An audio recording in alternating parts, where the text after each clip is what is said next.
Hey, how's it going, everyone? My name is Matt Watson here with Philly Sports Network.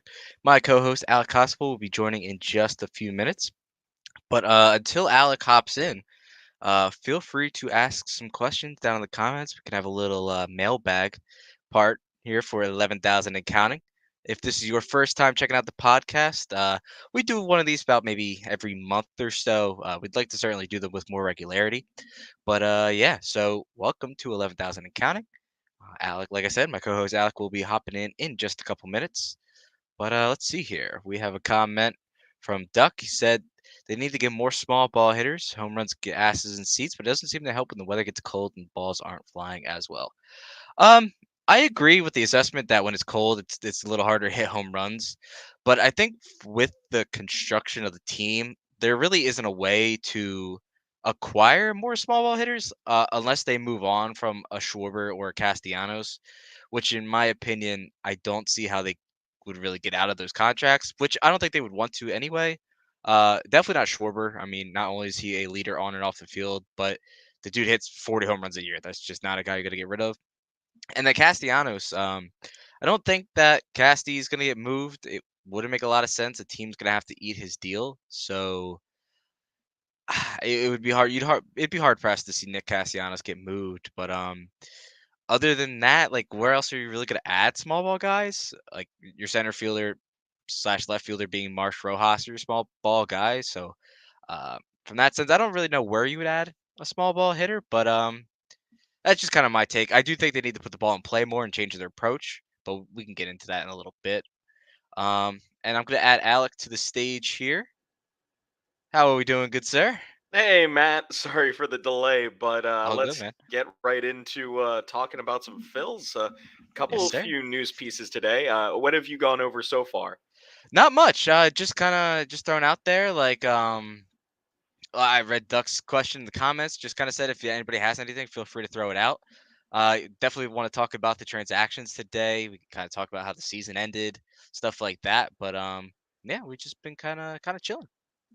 Well, yeah, I have to throw it out there. So, as always, everybody, welcome to 11,000 and counting. I am your co-host since I came on second today, and your host Matthew Watson to my virtual left. But of course, I have to still look up the Phillies' all-time losses. But I also thought it for a second. Maybe people don't want to hear about Phillies' losses for 1 week. But for the brand, the all time loss counter for the Phillies at the end of the season is at 11,259. But yeah, let's go over today first Of before we course, yeah. get introspective with how we ended. Of course, a couple different news pieces. First and foremost, I think the fact that Aaron Nola was handed a qualifying offer, I think should be our biggest point of the day. Of course, Nola, who had a up and down season, not quite great, but really turned it on at the end to really help the Phillies get as far as they did in the playoffs. Of course, Aaron Nola has been with the Phillies quite a long time at this point, drafted in the first round. And of course, now 9 seasons in Philadelphia, a 3.72 ERA, over 1,400 innings pitched, over 1,500 strikeouts. Of course, he has been one of the Phillies' best pitchers in history. I mean, Hmm. at this point, you have to label it that because just sheerly of how long he's been a Philly and the levels of success he had. In two top five Cy Young finishes and a third top 10. People sometimes really do forget how dominant Aaron Nola has been over periods of time in like the last about 6 years. Hmm. Um, and hopefully the Phillies find a way, and this is my opinion, hopefully they find a way to get that extension of Nola. Of course, he's a free agent now, so signing him instead of extending him. And hopefully he's still a Philly. But there are other options out there. And Matt, I would like to hear what you have to think about Aaron Nola's possible future or end of tenure in Philadelphia. How's that feel to you? Yeah, look, Aaron Nola, much like Reese Hoskins, two homegrown guys, guys who have been with the club for a very long time, the two longest tenured members of the Phillies through the end of this season. And both of them they're kind of the same player, right? They could both be stars. They could both be all-star caliber players during stretches, but they could also leave you feeling extremely frustrated during stretches. And I would say Nola has had a much more impressive big league career than Reese Hoskins. Not to take anything away from Reese, but I think Nola's just a little more accomplished. Um, and I'm not ready for the Aaron Nola era in Philly to be over. There is still a role for him on this team to be the number two guy in this rotation. I know he had a little blow up in the last game, his last start against the Diamondbacks in the playoffs, but the guy was brilliant against the Marlins, the Braves, and in his first start against the Diamondbacks. And he did let up 4 runs in that game, 6 at home, but the offense didn't produce. So if the offense scored 4 or 5 and they lost because Nola let up 4, so be it. But they scored 1 run that night, and I'm not gonna. Aaron is not the top of the list for reasons why they lost that game. Look, I know he can drive you crazy, but Aaron is consistent. He is healthy. He has never missed a start. He continues to put just good quality seasons, back to back to back to back. And I know his ERA might fluctuate a little bit. His home runs spiked this year. Now it's frustrating to see. But at the end of the day, there's a reason why Aaron Nola is going to command a lot of money on the free agent market. It's because he's a really good pitcher. And I think the Phillies would be worse without him. Um, and it all comes down to the mighty dollar. Obviously, I think if it's a similar deal to what he's getting elsewhere, he'll come back to Philadelphia. I do think that. I genuinely think that he wants to stay here. But he knows by testing the market, he's going to get a lot of money. There's going to be negotiations and a bidding war, and it's smart for him, man. This is his life, his family. He's got to consider. So I'm wishing him, the best. But yeah, like Aaron deserves the money he's going to get, and I know people might feel otherwise, but he has to be the top priority for the Phillies, and I think that Dave Dombrowski and management understand this, and I think they are going to work to bring him back. Absolutely, and I just don't think there's more of a sure thing out on the market. There are options that could work out better. Who knows? But for the most part, it seems who are you going to trust more, Aaron Nola or Blake Snell, who just hit his career high in innings pitched, or for the first time in like 2018? Hmm. He's good, but more like a 5, 6 inning pitcher. Nola can get to the seventh, to the eighth, and an occasion, even close it out to you for the CG. Um, but there's no one as consistent as Nola, even with the maddeningly inconsistent season he had last season. Um, but here's the thing: he's done it before. In 2021, he had a 4.63 ERA in 32 starts, which is much worse than he had this year.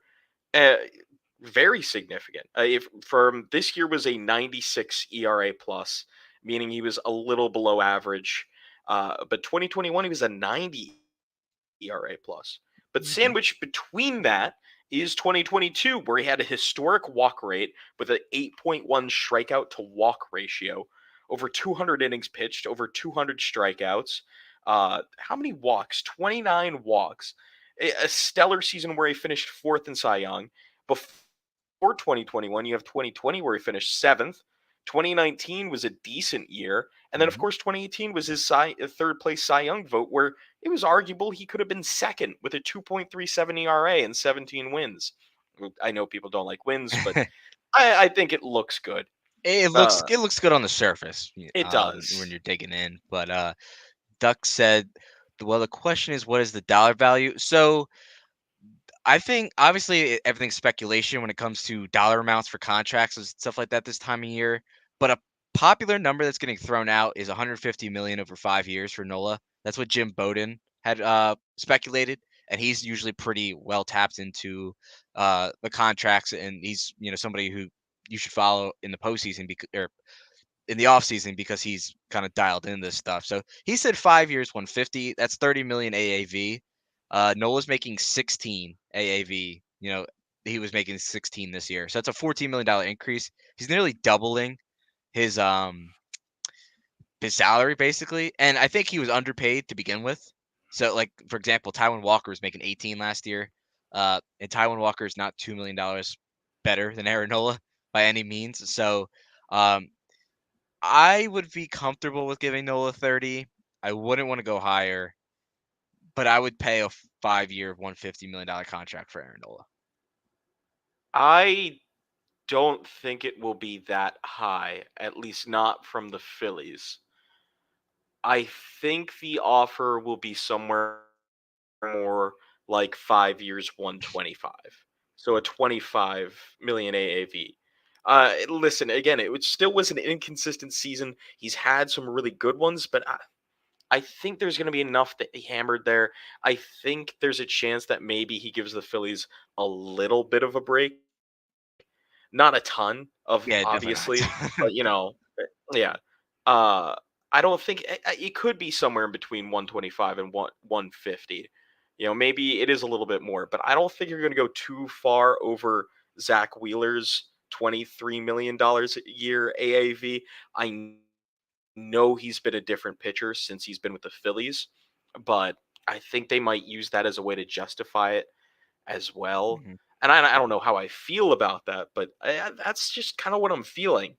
Um, will the Phillies maybe go to that 150? Sure, it's possible.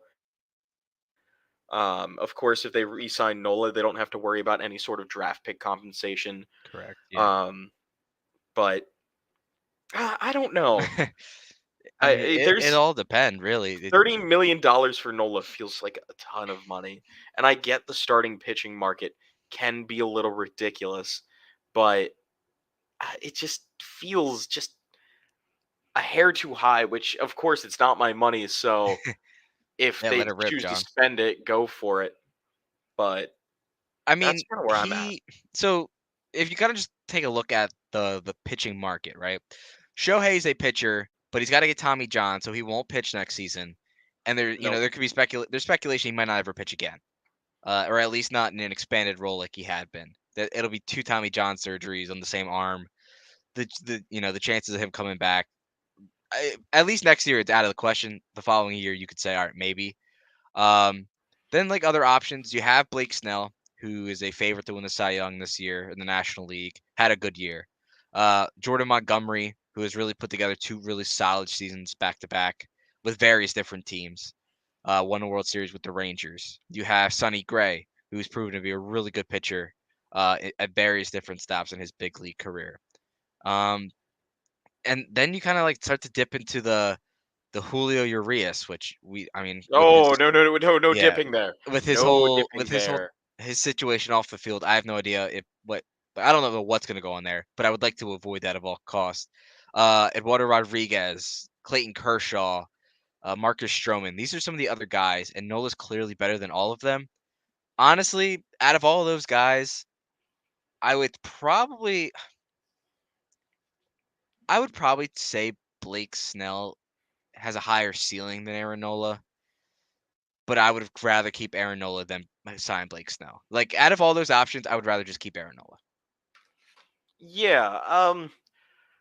I feel like Snell might command a decent amount of money, but I don't know. The market for Snell feels weird because he will be a two-time Cy Young winner. But you know who he kind of feels like? He kind of feels like Corey Kluber, a guy that you just kind of forget had two Cy Yeah. Youngs, and just oh yeah, right, okay. But he's gonna get paid. But I think Nola is gonna be the highest paid, besides maybe Yamamoto Yeah, that's a of wild the. card there. He's possible that he might get more. Monty is interesting because of the run he just had with Texas. Um, who else did you say was on the list? Stroman, Kershaw, So Sonny part of Gray. me wants Marcus Stroman. No, Part of me, part of me does because I feel like the attitude would fit Philly. it would, but I feel like that could also be a case where the attitude gets old in Philly. It could, depending on the results. Yeah, like Um, it kind of like with Castellanos, how a lot of people are saying that it'll be an interesting fit to see how well he fits in Philly, and I think Castellanos is fitting great.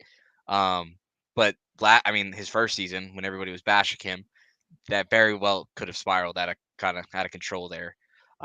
So And then Yeah. even at the end of this season, people are kind of back on the bashing Castellanos train. But Uh, yeah, I don't like. Now that's because he was cold. Not Yeah, anything he said or did. right. Yeah, it was purely performance. But I don't know. At this point, it just feels like you know, Nola feels like the yeah, right you answer. know what you're getting, and sometimes that's the best thing for you when you're signing a free agent because a lot of times you sign these guys to huge deals, and you don't know what you're getting, and a lot of times it's never worth the investment. Carlos Rodon signed with the Yankees this offseason and had the worst season in his career. He And the was Yankees are injured tied to for. that. Yeah. He was injured, and then when he did play, he was inconsistent. And I expect him to bounce back this year with the Yeah, a as healthy do I. offseason. But like you just never know what you're signing up for, and he spent a lot of money, or the Yankees rather spent a lot of money to get him. So I don't. I would hate for us to get Blake Snell, and now can't get out of the fifth inning in all of his starts, and uh, I don't know. It doesn't seem like a fit. Yeah, I mean the Yankees had crazy starting pitching issues, but yeah, I don't think Rondon was a freak thing. But I guess that's what you're saying is that it can be freak. Hmm. Yeah, no, Nola feels like the right answer. It's just not sexy. It's not, Like but it's Aaron Nola. He's mhm. been there. He's been good, but That he has. he's not like a free agent Garrett Cole. Like he isn't like whoa. Yeah, he's not when we signed Trey Turner last off season, and No, no, honestly we're not gonna have that. So I feel no. like There, it's not there. people need to buckle Um, some expectations. like You can't Yamamoto sign might that guy every year. be kind of sexy, but that's because like ooh, a complete unknown. We could be watching the second coming of Roger Clemens or I don't know, whatever. But no, it just feels yeah, yeah, it's probably the right answer. Hmm. Now, with regards to the other thing today about the qualifying offer was Reese Hoskins didn't get one. Now, I'm not really surprised Reese Hoskins didn't get a qualifying offer, but I'll let you have your thoughts on it. How did you react to it? Because I know some people went either way with it. I didn't really have a reaction, mostly because I expected it. Yeah, Coming off a torn ACL, Reese was not getting up to $20 million in one season from the Phillies. I Um, think that would have been like his better expectations if he had a good season this year. exactly. Yeah, Like would have been that much in a multi-year deal. exactly. But of course, he was injured the entire season. Um, so it just doesn't feel like he's going to get that. He might get a multi-year deal from someone if they're desperate for a first baseman. But I think it is going to be more like a 1 year, 15 mil, maybe even down to like 10 mil kind of deal. Yeah, it's not going to be a lot. It's going to be probably a 1 year prove it deal, if I had to guess. I And wouldn't be surprised of like a 2 year 30 from someone. that's possible if a team mixes in an option. Um, Yeah. so for me, Reese needs to go. I feel like, well, a lot of people want Reese back. Personally, I just don't think I he's a fit. love Reese, but yeah, I agree. I agree. It just doesn't work with our construction of our roster. Unfortunately, if he was a plus first baseman, you can make an argument. But because his defense just like Bryce Harper's a better defender at first base, and he's played like significantly less time there. Yeah, just not as good instincts. But And so you have otherwise, if you're Reese, you should go somewhere where you could DH. And personally, for me, I would hope he goes to an American League West team, or even a Central. Mostly just the American League, just so we don't have to he face him. feels like a guy that should be on Cleveland, in Cleveland. He does. Now, so there were some teams I was looking at that could use like a DH, right? Hmm. The Dodgers let go. Well, not let go, but they did not extend a qualifying offer to JD Martinez, and he was kind of their DH last year. Had a really good year. I believe he was an All Star. Um, I think so. wasn't, but they weren't going to pay him $20 million a year, and that makes sense. He could always come back. But the Dodgers could be a team that go maybe I wouldn't say underpay Reese a little bit, but they could say to Reese, "Hey, look, you can come strictly be a DH for us and just get back to like hitting." And And he's a California guy too, right? he is. I believe he's from the San Diego area. I think he went. Did he go to University of Sacramento? That he did, yes. Yeah. Padres could always use a right-handed bat, which That'd Nelson be Cruz and Matt weird. Carpenter left. It would be weird, but that's a potential fit. Just I really, thought they extended Matt Carpenter. I thought that he declined his option. Maybe he accepted his option. Maybe I read that wrong. Yeah. I think Um, Matt Carpenter might be back, but go on with other thoughts on Reese. I'll check it. yeah, it's just like he needs the DH for at least. Well, he was always a guy that should have been a DH only, but Reese needs the DH next year to establish his value once again. Chances are he's going to get a 1-year prove-it deal. So the best bet for him is to go somewhere where he can focus on hitting, preferably a hitter-friendly park. See if he can hit 30, 35 home runs next year, reestablish himself, and then the following year he'll get a nice contract offer for a multi-year deal. So yeah, Carpenter did exercise the player option Okay, for that's what it was. 5.5 mil. So So yeah, maybe not then. Maybe not the Padres, but there's yeah, there's plenty of I teams don't who could use know. him. I'm still mad that the Phillies didn't get to the World Series because I think he would have easily been on the roster. I still don't really understand why he wasn't on the roster for the NLCS. I think, would you have rather seen Reese Hoskins go down as the last guy compared to Jake Cave? I would have rather they just won, but yeah, I get what you're Well, saying. I get I what you're would saying. have to. I think if he was ready, they would have added him. I truly think that if I feel like that move was the moment he was ready, they would have unleashed him, and I just feel like he just wasn't ready because I think they know the energy he would have brought back to the lineup had he been ready, and I just think that they weren't ready to be given the clearance. Yeah, no, I get that. But so let's just talk about the World Series. Let's rip off the Band-Aid. Of course, we haven't been together since before the NLCS, and we thought we would have had a shot to be together for World Series show, and of course, that didn't happen. Yeah. Game 7, I have 1 point of the game where I just felt this isn't going to go well. Okay. It was Corbin Carroll was up to bat, runner on second, 2 outs. He was already 2 for 2 on the day. I was like, all right, pitch around him, pitch around him. Basically, the old unintentional, intentional walk. Because bases open, he is the hottest bat in the lineup on that day. I know he hadn't been that series, but the energy around it was different. And you could tell. And then what does he do? Hits an RBI single to tie the game at 2-2. And the Phillies fighting back without, having an extra arm and a limb, thanks to, Trey Turner and Bryce Harper just being cold, Castellanos being ice cold. Just nobody could get anything going. Yet they had a lead, and that was the moment. It's like 2 down. Why are we pitching to Corbin Carroll?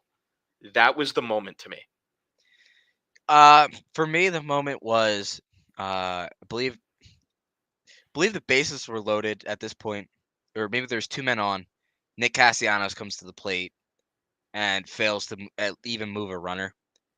At that point, I said, because Nick had been so cold up to that point, and I said, like, I was like, this is make or break. Like, he is in this position to where if he gets a hit here, changes the entire tide of the game, and they'll win. It, not that it should be up to Nick Castellanos to turn the No, tide in the it just was. series, It wasn't just him, but but it was at that moment where they needed him more than ever, and he just didn't come through. And then Johan Rojas comes out with the bases loaded and 2 outs. And I love Johan, but he was just not ready for that moment. And I understand not pinch hitting him there, uh, because at that point there was a righty on the mound with a lefty warming. You couldn't have gone the cave because they would have brought the lefty in. So it was either would you rather have Johan hit there or would you rather have Christian Pache hit there? Which, in my opinion, that falls back on roster construction. Falls on Dave Dombrowski for not adding a bat at the trade deadline, which was the thing I said we needed the most, was a bat off the bench. That was I the one wanted thing they did Duvall. not get. That was the guy that I wanted, but the Red Sox didn't trade him. Teoscar Hernandez was a guy I threw out there. Like, Weston Wilson would have been a better option. Yes, he would have. But I think that goes back to the wild card series, not the wild card series, but the Braves series where he was left off the roster. I remember going into the wild card series, there was a chance he was going to start game Hmm. one, which I was all for, but I don't know. I think it would have been a better bat option. And who knows? Maybe he strikes out as well. But the Oh, idea yeah. is Weston Wilson had Oh, pop from the right side. I'm not even saying that he would have pinch hit in that situation, but instead might have been the final out. Maybe he gets it on base and gets Schwarber up, but There's so much coulda, shoulda, woulda. The point blank, they didn't play well enough. They left too many guys in runners scoring in, with runners in scoring position, they didn't hit. and They they didn't didn't hit. hit. The best part of that team should have been their lineup. You have Kyle Schwarber, Trey Turner, Bryce Harper, Nick Castellanos, JT Realmuto, all making roughly $20 million a year, if not more. Alec Bohm, who had like a little shy of 100 RBIs on the season. Bryson Stott, who for the first 6 months of the season was the best hitter on the team, came up cold the last month and a half of the season. Brandon Marsh played well in that series, but Brandon Marsh was kind of inconsistent at points down the stretch. I do think that he played really well in that Diamondback series, but He did. he's the seventh, eighth, ninth guy in your lineup. You're not relying on Brandon Marsh to bring you to the World Series. It needs to be Harper, needs to be Turner, needs to be Schwarber. The top three guys in your lineup all went cold at the wrong time. And I mean, to be fair to Bryce, Bryce was hot in the Braves series. Trey was hitting 500 heading into the Diamondback series. Schwarber was the one who got hot at the start of the NLCS, and then kind of tapered off. Castellanos was cold the whole series after being hot the series before. It's almost like they got up for the Braves and And just couldn't they just they couldn't they match couldn't that. muster that energy Hmm. against the Diamondbacks, which your pitcher should not have to be perfect against the Arizona Diamondbacks.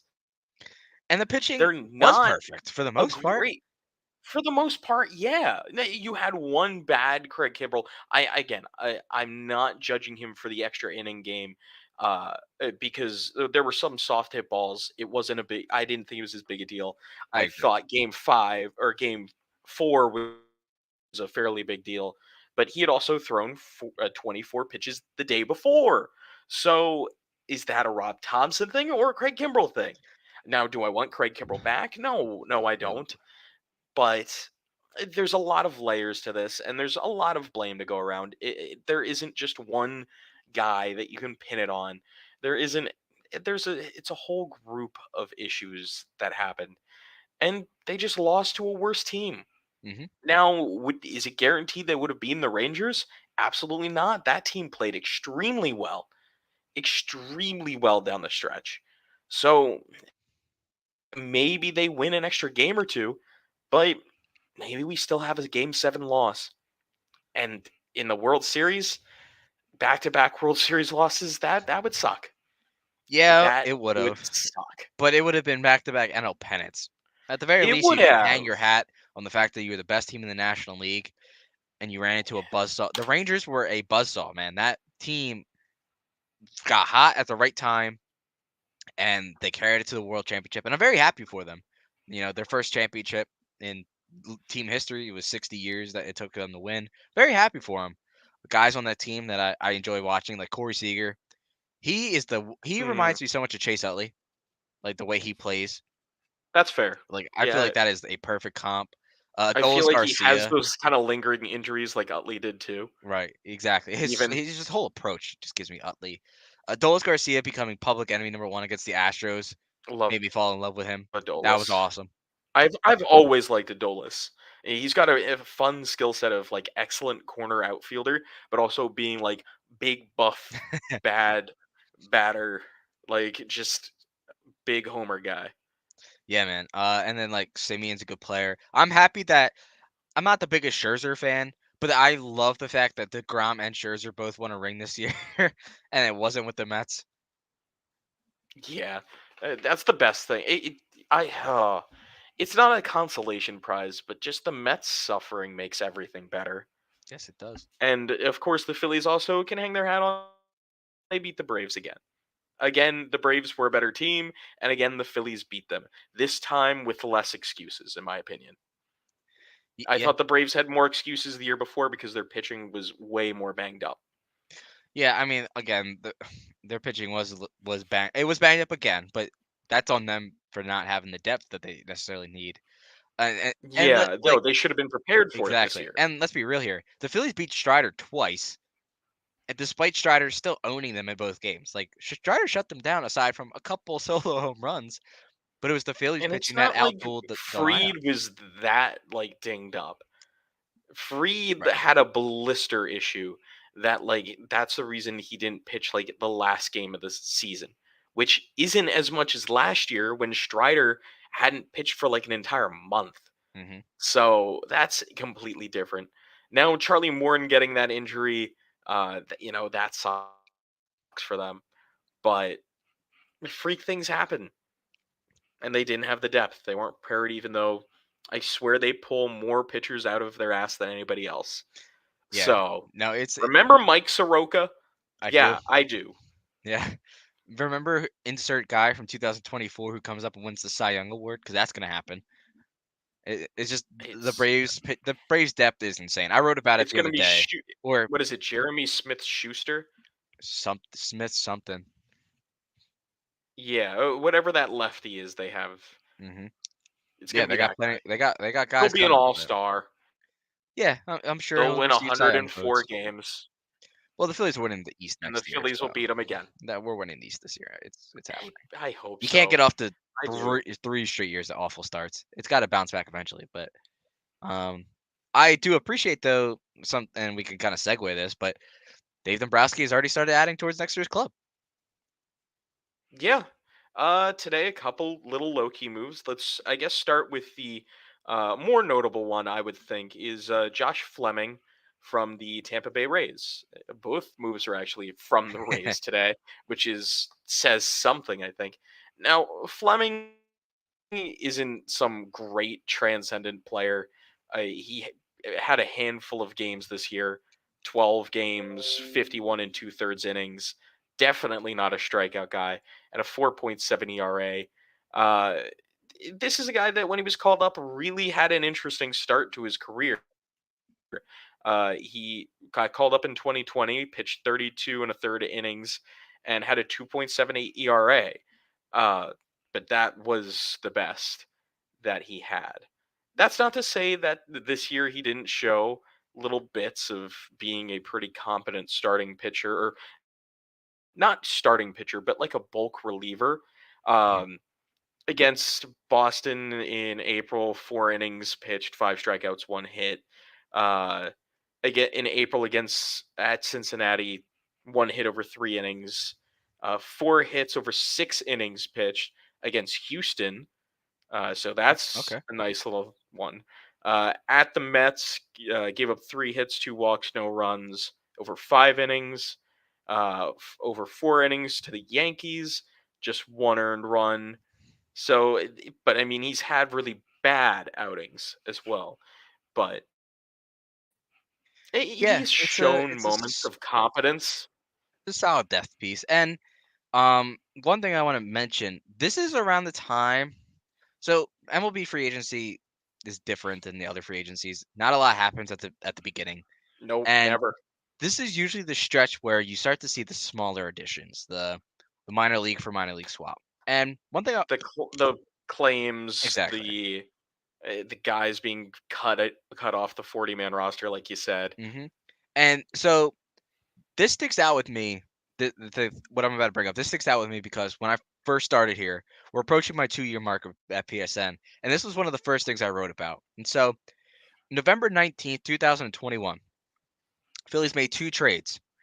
On this day, they acquired Nick Nelson from the Yankees, and they acquired Garrett Stubbs from the Houston Astros in two trades for minor league players that they dealt away. And the reason I bring this up is because it's November 6th, so we're roughly 2 weeks from that mark. But I bring this up to say this is the time where Dave Dombrowski adds the guys who you don't expect to have an impact on the team, who end up playing a huge role at some point, right? Because you know that's November 19th, 2021. We all saw in 2022 the impact that both Nick Nelson and Garrett Stubbs had on the Phillies. Nelson was hurt for most of this year, so he only really played in that last game of the season. But again, Garrett Stubbs, backup catcher, a guy they traded away nothing for him, got a solid backup catcher who's a big vibes guy and a leader in the clubhouse in that from that sense. Like he's a team cheerleader. And not to say he's not a good player, but when you have JT Romuto, that's kind of the role you find for yourself, right? He's like the back of the bench in the NBA. Exactly. He's the guy who waves the towel when somebody throws down a sweet dunk, right? And I point all this out to say I'm not sitting here and say Josh Fleming is gonna, save the Philly season next year, but I want you to Oh, there's remember not even this. there's a chance that he doesn't even make the roster. Exactly, right? There, but But they gave up nothing to get him. And in the middle of June, when Tywin Walker has a stomach ache and he's scratched from his start, and Josh Fleming comes out and throws five five scoreless innings, five one-run innings, right?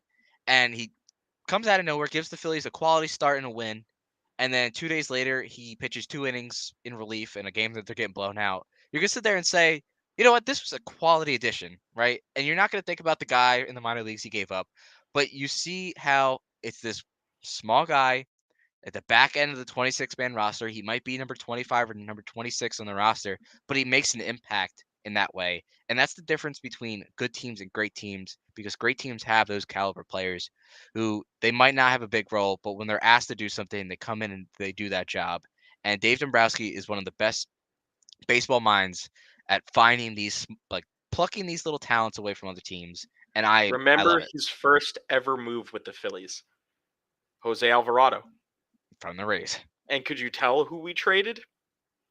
No, I have No, no idea. it was I think a three-team trade in which like we sent like uh Garrett something to like the Dodgers, and they sent someone to the Rays. I feel like I know Oh, what you're I can't talking even. about, yeah. I feel like Yeah, yeah. but who knows?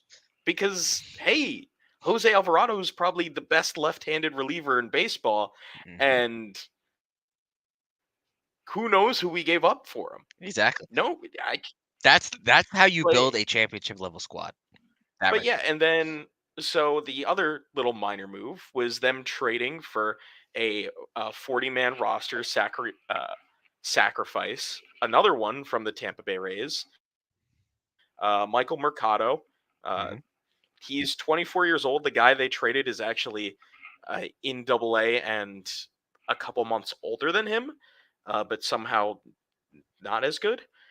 I mean, this guy seems like he has a wild streak to him.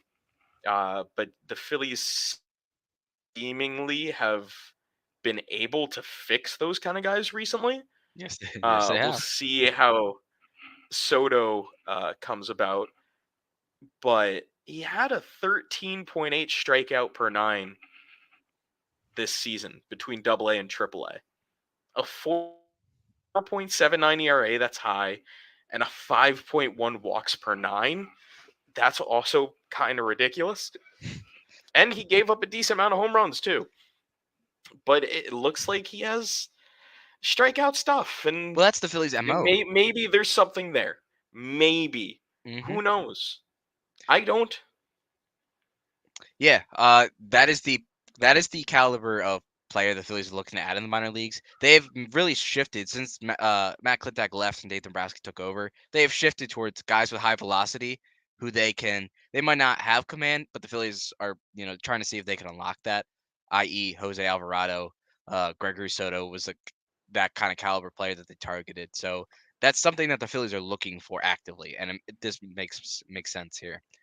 Um, Trending in the AM, uh, said, "What is your max for spending on Nola?" We did touch on this a little earlier, but I said 5 years, 150. Alex said like 5 years, 125. Um, I could go to like 5 years. I think 5 years, 140. For some reason, that three number feels dirty. Like Trey Turner isn't making that much. he It, would be it the just highest paid player on the team at that point. Yeah. yes, it just feels dirty to me. I don't know why. So I'm gonna say my final is gonna be 5 years, $27 million a year, which is what 135, I, I think. yeah, I'm no mathematician here, but 27 times 5 in the old calculator is 135. Yeah. So that's a number I feel I'm comfortable with. It's the same as Harper, same as Turner. the 3 feels dirty. Again, it isn't my money to spend, so I really shouldn't care, but at the same point, it just feels wrong.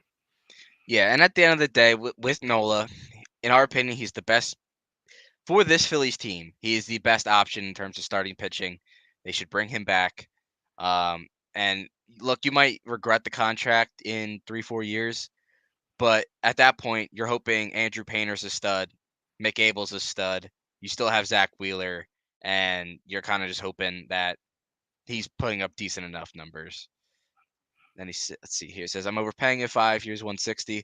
Honestly, like I think the Phillies will pay whatever his market ends up being, but there does come a point in time where you might be approaching money that the team just says we can't offer this.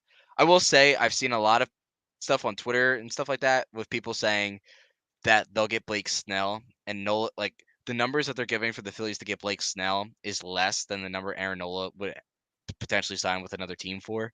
I've been seeing a lot of that, and I don't think the Phillies would pay another starter more money than Nola unless Nola signs first and then a guy let's say Nola signs and then he signs at a figure and then they go into the Sonny Gray Blake Snell market and have to overpay to get a starter. That might be when you kind of see those numbers rise, but I think they'd feel more comfortable with giving Nola the big amount versus a guy coming in from a different club.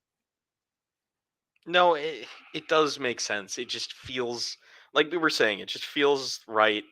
Um, but yeah, we'll see. Yeah, I mean that's the thing with MLB, right? We have no idea when this is going to happen. We could wake Nope. up tomorrow and Nola could be signed. We could wake up Yep, 4 months from now and he's still not on a team. That's just one of the correct. things about the MLB free agency that I hate. Um, Not that I think you should corner these players into signing in a certain amount of time, but there low key needs to be a window, I believe. Like maybe like after Thanksgiving through the second week of February or something like that, to where you got to get deals done in that time. And then maybe if you don't have a deal after that threshold, maybe you can only sign a contract worth X amount per year or something like that. Just because to grow the sport in general, I think there needs to be more exciting free agent process. The trade deadline is the best thing that baseball has.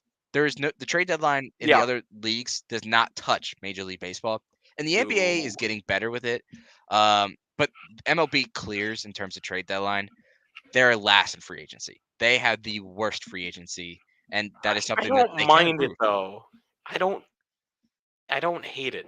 It's terrible, but I like it like a bad movie.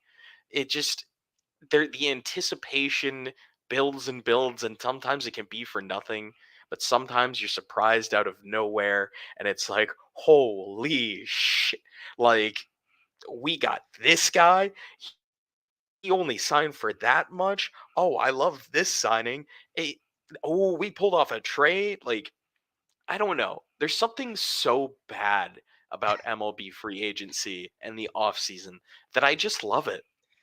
I go back to when we were chasing Harper, and it was like March 39th, and it was Waiting just for Mitch Sharper. we were just waiting, and like I would like I would just be constantly refreshing Twitter every day after day, waiting for something, and then the news finally broke. But after a while, it just gets annoying, like I when do guys don't sign. remember I did predict the day he would sign because somebody had like a contest on Twitter for like the time and date that he was signed. I said February 28th around 4 p.m. I think it was around February 28th at 1 p.m.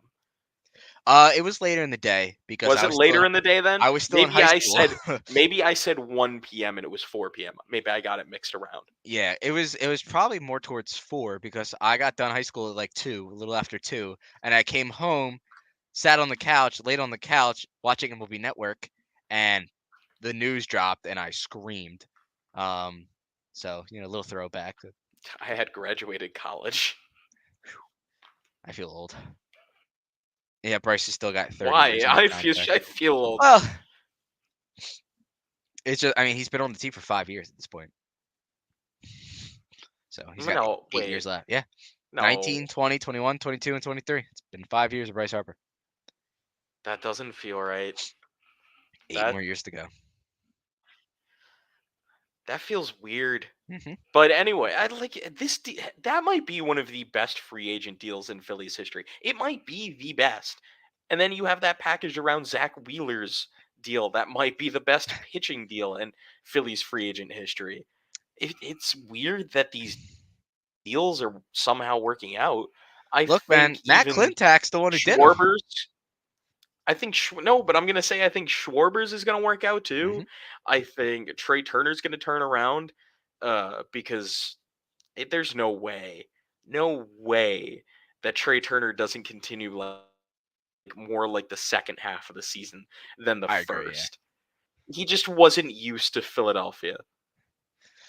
Yeah. That's not my name. I'll fight you. I'll fight you. Who's the Phillies third baseman? Tell me. Tell me now. Love it. Um, yeah. No, we don't have a bad contract on the team. Honestly, like you could maybe argue Castellanos, but I still think it's a solid deal for what you're I getting think out of it's him. about what market value was, especially if Yeah. you look at the year he had, an Hmm. all-star season where he was really good. So, I mean, he had a stretch of July was a void, a Yeah. dark, dirty void, but it feels about right. We're talking about Castellanos' contract being maybe a But we but were talking about all yeah. the contracts and saying how there really isn't a bad one on the books, Mm. That's why I hope they don't sign Blake Snell because it immediately becomes the worst contract on the team. especially if it's like over 30 million. Yeah, it can't be. But yeah, so I mean, kind of just recapping what we've talked about. Uh, we touched on the end of the Phil season. I We think one we talked underrated Nola. move that I do want to address was Okay. the Phillies getting a new bullpen Yeah, coach, who was the coach. I don't have his name offhand. If you could check that, but was the coach at AAA, the pitching coach. Uh, and of course, what did he do for Jose Alvarado he fixed when them. Jose Is what he Alvarado did. went down? Cesar Yeah, Ramos is his name. I Cesar Ramos may be a super underrated move for the Phillies, putting him in the as the bullpen coach. Maybe he helps with Giovanni Soto, maybe Junior Marte. Like these are guys that have good stuff, but really not super great control. So I think this has a shot to be a really under the radar move that people are only going to recognize 6 months to 8 months, 10 months from now, when some of the more wilder relievers have found like an even level, Hmm. uh, and somebody's gonna write an article for like the Inquirer or, well, Or Phil probably the Sports Network. Inquirer. Oh well, probably Philly Sports Network. We'll have passes by then, of course, right? Phillies, right? Uh, um, and I think it's gonna prove that this is a move that is going to reflect positively on the Phillies situation, especially with some of the wild horses they have in the pen. Yeah, So I think the timing of the hiring firing kind of thing left a little bit of a bad taste in my mouth. I know that's when those moves happen, but it felt like scapegoating their previous bullpen coach just a little bit. that's true, but at the same point, this feels like a guy that probably deserves the promotion to begin with, and maybe just a little change is all right. Yeah, It's not like it was any of the main coaches. It wasn't, Thompson. It wasn't the pitching coach, hitting coach. It wasn't even a bench coach. It was the bullpen yeah. coach. There was one other The coach too, assistant but hitting again, coach, which the assistant hitting what does coach. that mean? What does that really like? That's another one that I feel like was a little scapegoaty. Like, Yeah. what the hell does the assistant hitting coach have to do with anything? Before Um, Kevin Long, our hitting coach was the assistant to Kevin Long. So what does that say? yeah. So, but yeah. So we talked Nola. We talked the end of the season. We talked the additions from the Rays basically today. And just kind of how free agency it's open. I could look down on my phone in about 2 minutes, and we could have a signing. Just how wild it could really be, or it could be extremely quiet. But I titled this "The Stove Is Warm" because s- we're putting a little wood on the fire here. We're s- A little. we're starting to make that those Ain't coals hot burn. yet. Ain't It ain't hot yet. hot, but it's starting to heat up. So Who knows? Maybe we go ice cold for the next 2 weeks and don't hear anything. Maybe tomorrow Aaron Nola signs. But it's kind of where we're at with the Phils right now. It's true. But you know what I want more than anything this offseason? And What's we'll that? talk about this later on because I don't think we want to get into too much free agency right now. This is more of a recap, what happened today, end of the season type of thing. But man, I want Liam Hendricks to be a Philly so bad.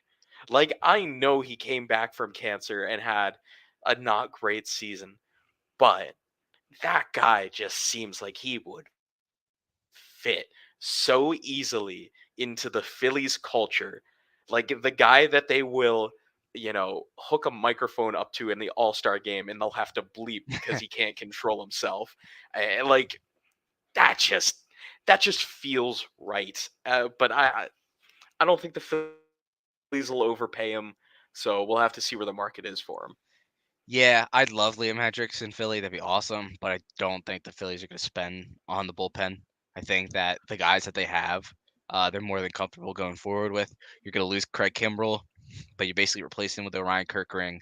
You still have, Junior Marte and Andrew Bellotti who are in AAA, Connor Brogdon who's in AAA, that have major league Hmm. experience to take that spot. So if the Phillies add if the Phillies add in their bullpen, it'll be a cheap deal or it'll be at the trade deadline. That's just kind of how I see it. But Most likely, but that's just a guy I it would be cool. would just love. Delco dads would love him. But oh yeah, 100%. Who doesn't love an Australian beefy boy? But no, again, let's not get into free agency. I just needed to say that because they did turn down his option, and I saw that. And I'm like, that's the one thing that would make me happy.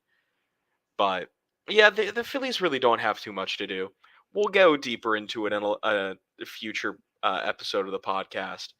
That's But fair. Yeah. for pretty much else, that was the news today. Uh, just going over the end of the season here, airing some more grievances. I think it's healthy. Also, want to throw out it is not just Topper's fault. Why are we turning on Topper? He seems to be a good manager. So Yeah. Look, Topper could have done better, but everybody could have done better. So, and he's not the guy on the field. At the end of the day, it's the guys on the he field. put So a little too much trust. He put a little too much trust. And you know what? Is that really such a bad thing to do?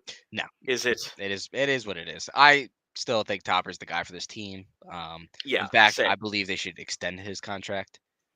Um, We'll see. He might want to retire. He was going to retire. Well, he's got 1 year So, left on his deal. I'd imagine they're a playoff team next year. So I just yeah. think out of respect, you should at least extend him an extra year, just so he's not sitting in that kind of the lame duck But manager situation. all right, so you just mentioned extension. I know it felt like we were winding down, but now I have thoughts, and Okay. I have thoughts to say.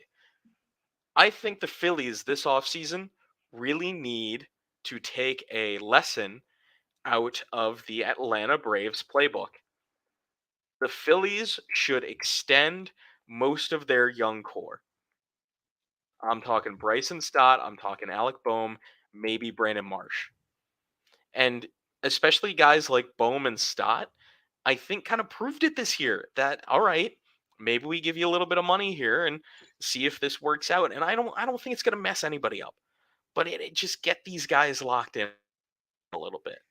Like Boehm had a nice little season going. Oh, Uh, I heard an exhale. uh, so I agree with you on Stott that Okay. they should extend him, and I feel like if he got a deal before Bohm, it might rub Bohm the wrong way. But the way that Alec has performed in the playoffs the last 2 years Hmm. kind of concerns me. He took a step in the right direction off like fielding wise this year. He's a much improved third baseman. But Alec, I'm trying to pull it up real quick. He had a .5 WAR this season, and I know WAR is not the end all be all stat, I think they dramatically underrate his defense. but even his offense, like I don't know, I don't know what kind of deal he would want necessarily. He had a great season: 20 homers, 97 ribbies, a 765 OPS, a 108 OPS plus. It was a good season, but he's gonna be I don't know. He's 4 years in, and I just feel like we saw the stat leap this year. I feel like we've yet to really see a leap from Bohm. It's been more He gradual. did he did hit those 20 home runs. He did. He And did. I think the defense did get an increase. 97 RBIs too. I know that's a situational thing, It's just I don't know. It but feels a it's little what more he does in slow that burn. situation. I It don't know. does. And I then get it. the playoffs kind of soured me a little bit. Okay, but here, how about I ease your worries about the playoffs just a little bit? Okay, Wait, would you like to hear what he did in the NLCS? sure. He hit 280 with a 357 on base percentage and a 440 slugging, a 797 OPS. He had a nice little NLCS. But what did he He hit with wasn't a runners in scoring superstar. position? I'd have to check, but he had 4 RBIs. Because I remember a couple of those hits were when the game was out of reach. And that inflates the numbers a little bit. Looking for the outside. Um, and I mean, in game 7, Well, in he hit the home run and he scored the run. And I mean, he was like their biggest performer in game 7. But games 1 through 6, for the most part, he was just not. He wasn't producing.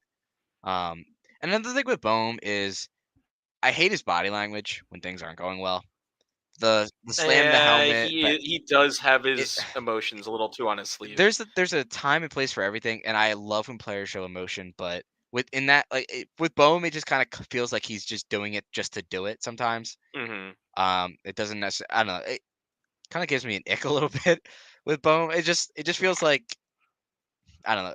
I feel like there's other ways you could wear your emotions on your sleeve, and I just think that the body language. I just don't enjoy the body language when things No, aren't going I well. think that's a fair criticism. But also, I also want to say in the 2022 World Series, his slash line 286, 348, 524. Like he also performed last year too in the final season of the year. Like some of the other playoff series you're looking at, it's like, wow, he was bad there, he was bad there. But in the final moments, he did seem to turn it up a notch a little bit. I don't know. Maybe I'm I don't know. biased because of our first name Bond. I'm sorry, I can't be separate. Maybe, but 30 playoff games in his career, he's hitting 231 with a 679 on base percentage. He's got 14 RBIs, which is nice, but I don't know. It, 25 strikeouts in those 25 games. strikeouts in 30 Yeah, games. yeah. That's not crazy. Don't I, act I like don't it's know. crazy. It's not crazy. It's just I don't know. I just feel like for a guy who's so contact heavy, like he's not a power guy. He's a guy who should put the ball in play a lot. I don't know. For me, it just feels like his playoff numbers are a little weak. Am I being blinded by another Michael Franco? Am I? Is that what it is? Because I believed in Michael Franco for a very long We could time. talk about that later, but yes, kind of. Mm, But we could talk about that later. I'll let So my bias shine through. I don't care. But anyway, Bryson Stott, at yeah, least I think sign we it. can agree is an extend candidate. Just buy out his ARB years and like the first 2 years of free agency. He's shown that he's an exceptional fielder. I would say that he was robbed of the Gold Glove, but honestly, Nico Horner was very good as well. Was just as good. But 280 hitter this year. 280. Mhm. That's wonderful. I'm very happy Like with his progress. nobody, Yes, yeah, nobody saw that big of a leap coming. He hit 234 last year, and then he hits 280. and he was That's hitting such a 300 for refreshing thing. majority of the season. He was over He was 300. hitting like 309 in like August. Mhm. So Yeah, he yeah. tailed off towards the end, but I Now what about a believe guy in him. like Brandon Marsh? Where would you think about him? Possible extension candidate. Uh, I think you give him one more year to see what he produces, and Okay, then you could think about that. They have a lot of outfield talent in the minors coming up, that's fair. and with I don't know with if Rojas can hit above his weight, you got to put him out in the field every day, and it just kind of hinders Marsh, in my opinion, from playing a lot. So he just might be like Marsh is a very good player, and I'm very happy we have him.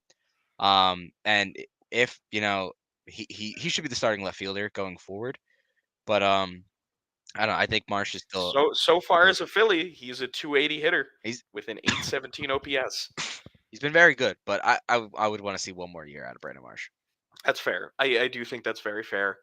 Um, I'm trying to think if there's anyone else that we could justify. I think we extended Alvarado for a couple of seasons, right? Yeah, I think so. Yeah, that's the only guy in the bullpen, I think. What about Ranger? Not yet. Not yet on Ranger? Hasn't been healthy. Hmm. I don't know. I think I would on Ranger. He's a free agent in 2026. Buy out the Arbiers. Go to Nah, 2028. I'm. He just he hasn't really proven it, in my opinion. Hmm. He's just not has been healthy for full seasons. It's just the consistent like he balls out in the playoffs, and I think that skews our opinion of him a little bit. But I during the mean, regular he season, he also just isn't as has consistent. he has a 3.19 ERA in the last 3 seasons. He does, but I get that how many it's starts? 63.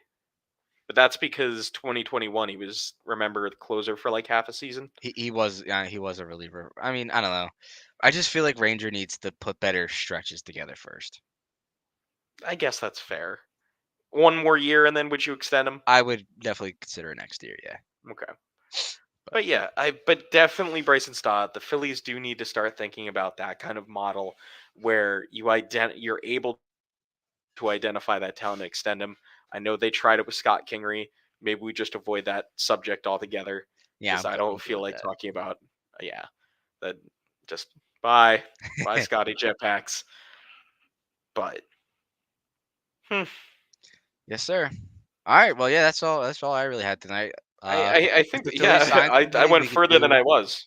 If Phillies sign somebody, They emergency probably nobody's pod. going to be signed But until winter when they meetings. trade for So Corbin Burns, we'll do an episode or something like that. But yeah, that's don't threaten me with a good time. Jesus, that's all I Pete. got. So yeah. un- Until next time, All right. Yeah, until next time, go go Phils. Phils. Thanks for listening, everybody. Yeah, thanks for joining us. Peace.